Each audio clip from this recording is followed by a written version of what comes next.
नमस्कार दोस्तों।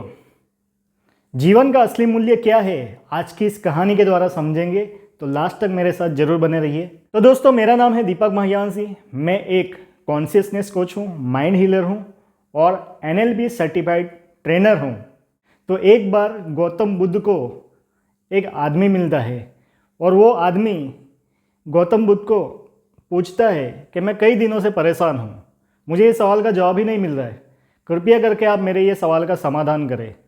मेरा सवाल है कि जीवन का असली मूल्य क्या है, मुझे आज तक इसका उत्तर नहीं मिला है, कृपया आप मेरे सवाल का समाधान करिए।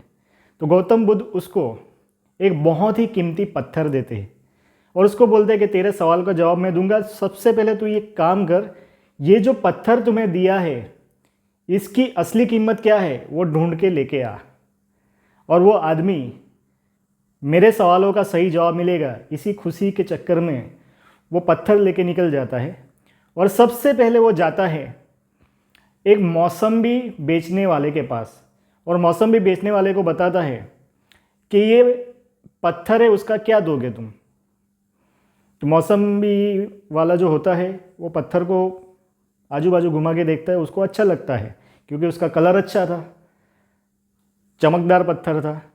तो उसने तुरंत बोला कि देख, वैसे तो मेरा ये कोई काम का नहीं है, लेकिन ये पत्थर तू छोड़ के जा और 12 संतरे लेके जा, मैं तुझे 12 संतरे दे सकता हूँ। तो वो आदमी मना कर देता है कि मुझे इसे बेचना नहीं है, मेरे गुरुदेव ने उसका मना किया है बेचने से। वो आगे निकल जाता है, आगे जाता है, वहाँ पे एक सब्जी वाला बैठा होता है, उसको जाके पूछता है और बताता है पत्थर, इसका आप कितना मूल्य दोगे, क्या कीमत दोगे। तो वो भी देखता है पत्थर को, उसको भी अच्छा लगता है, तो वो तुरंत बोलता है ले, 1 बोरी आलू की तू लेके जा और ये पत्थर छोड़ के जा। लेकिन वो तुरंत मना कर देता है कि मेरे गुरुजी ने ना बोला है इसको बेचने के लिए, सिर्फ इसकी कीमत मुझे जाननी थी। फिर वो आगे बढ़ जाता है, आगे एक सुनार की दुकान आती है और सुनार की दुकान पे वो जाता है तो सुनार वहाँ पे होता है, उसको वो बताता है।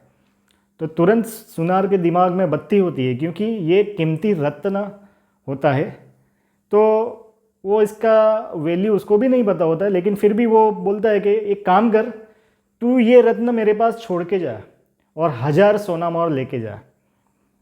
तो इंसान आदमी मना कर देता है कि नहीं, मेरे गुरुजी ने उसको बेचने से मना किया है। तो जैसे ही लौटता होता है वो सुनार बोलता है कि 4000 सोना मोहर ले जा तू, लेकिन ये पत्थर यहाँ पे छोड़ के जा, क्योंकि वो सोनार को पता लग गया था कि ये कीमती रत्न है। लेकिन वो मना कर देता है, तो बाद में सोनार बोलता है तुझे जो चाहिए वो लेके जा, लेकिन ये रत्न यहाँ पे छोड़ के जा।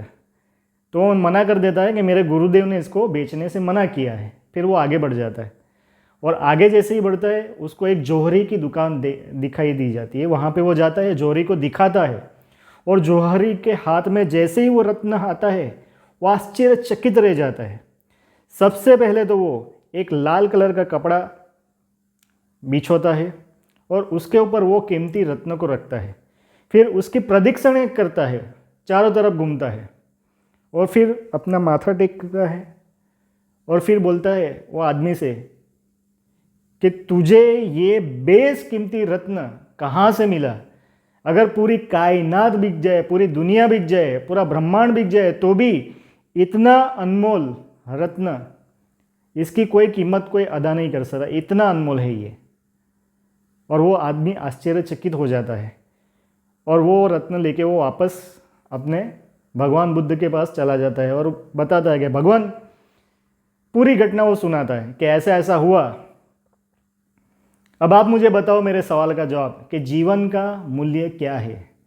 तो गौतम बुद्ध उसको बताते हैं, देख, ये जो पत्थर मैंने तुम्हें दिया था, तो वो संतरे वाले ने इसकी कीमत लगाई 12 संतरे। सब्जी वाले के पास तू गया तो उसने 1 बोरी आलू की देने के लिए रेडी हो गया। सोनार के पास तू गया तो उसने 4000 सोना मोहर इसके बदले में तुम्हें देने के लिए बोला और लास्ट में तुम्हें यह भी बोला कि तुम्हें जो चाहिए वो बताओ, कीमत तुम बताओ। लेकिन जब तुम जौहरी के पास गए तो उसने क्या बताया कि ये अनमोल है, कि पूरी दुनिया का सब कुछ बेच दे तो भी इसकी कीमत भरपाई नहीं की जा सकती, इतना अनमोल है ये। तो बेटा, तुम्हारे जीवन का मूल्य भी वैसा ही है। तुम्हारे जीवन का मूल्य सामने वाले की नज़र के ऊपर आधार रखता है कि उसको क्या दिखाई देता है। जैसे वो संतरे वाले को उसमें 12 संतरे दिखे और वो सब्जी वाले को एक बोरी आलू की दिखी, लेकिन जोरी को वो अनमोल लगा। वैसे ही सामने वाले के दिमाग में क्या विचार चल रहे हैं, तुम्हारे प्रति क्या उसका दृष्टिकोण है, साथ ही साथ उसके पास कितनी इन्फॉर्मेशन है, कितनी जानकारी है तुम्हारे बारे में, इसके ऊपर वो तुम्हारे जीवन की वैल्यू नक्की करेगा। लेकिन तुम अनमोल है, तुम्हारे लिए भी तुम्हारे जीवन की वैल्यू उतनी ही है जितनी तुम समझते हो, जितनी तुम्हारी जानकारी, जितना तुम अपने बारे में सोचते हो। बाकी भगवान ने तो तुम्हें अनमोल जीवन दिया है। तो सामने वाला जो व्यक्ति होता है वो हमेशा आपको उसकी नज़र से आंकेगा। और अगर हमें अपनी जीवन की वैल्यू हमें जाननी है तो ये अनमोल मिला है, भगवान की अनमोल हमें गिफ्ट मिली है। आपके जैसा इस दुनिया में कोई है ना होगा, ना कोई आपके जैसा बोल सकता है, ना कोई आपके जैसा गा सकता है, ना कोई आपके तरह डांस कर सकता है, ना आपके जैसा कोई काम कर सकता है। तुम अनमोल हो, भगवान की तुम यूनिक रचना हो। अगर तुम अपने आप की वैल्यू समझ जाओगे तो एक दिन दुनिया भी तुम्हारी वैल्यू समझ जाएगी। तो दोस्तों कमेंट में मुझे ज़रूर बताइए कि आपने इस कहानी से क्या सीखा।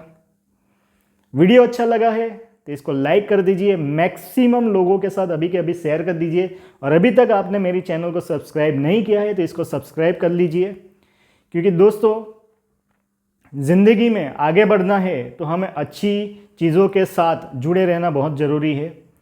तो आज डे 17 है, मैंने 30 डे का चैलेंज लिया है और हर दिन मैं आपके सामने एक नई कहानी, एक नए वीडियो के साथ प्रस्तुत होता हूं। और आप लोगों का मेरे साथ जुड़े रहने के लिए बहुत बहुत आभारी। Thank you very much. मिलते हैं नेक्स्ट वीडियो में। धन्यवाद।